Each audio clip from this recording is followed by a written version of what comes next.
Welcome to Smalltalk Daily for Thursday, March 18th, 2010. This morning I wanted to go through using stdin and stdout from Smalltalk.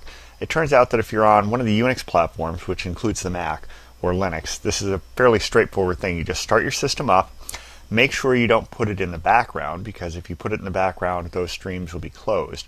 But assuming you didn't put it in the background, and this is my terminal here on the Mac, I've started up from the command line. This is kind of an extraneous set of error messages you get that you shouldn't really worry about, but they do come up on the Mac, so don't worry about that. But now let's just try to dump something to stdout. What you do is grab class IOAccessor, ask for the default class, because that'll give you the default class for the platform you're on. Grab stdout, it'll give you a stream.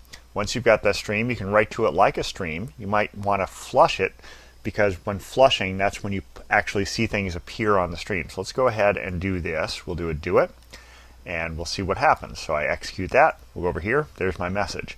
Now, to read from it, very similar. In is IOAccessor default class stdin. Input in is up to, and I'll put here a character CR. So what I'll do is I'll put in some text, BUH, put in a return, and now I'll try to read that.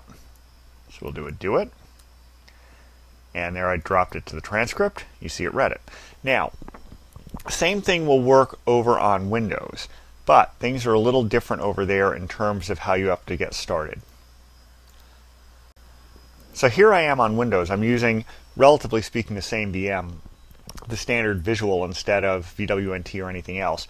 That's kind of a problem on Windows. Watch what happens here when I try to write to the same thing going here. I'm going to get an exception, and that's because on Windows those streams aren't normally open. So what I'm going to do is quit this image, and I'm going to start a different one. So we're going to start VWNT console, because what that does is, you notice here when I started that, I've got the same kind of behavior I had over on the Mac. Notice how I've got the thing as if it's not running in the background.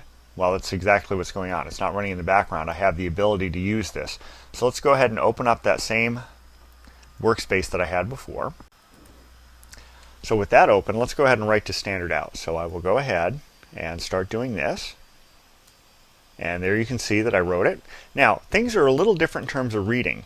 What I do is I don't type in stuff first. What I do is I prepare for reading on Windows. So I go ahead and tell it I expect to get some input, do this. Notice now I'm waiting. I've got the Windows cursor for wait, the little swirly thing. And I'll come over here and I'll type BUH and hit return. And now it finished reading here, and there it dropped it to the transcript. So similar behavior on Windows, not completely identical, but you can write to stdout. You can read from stdin. You can do all the things you would normally do.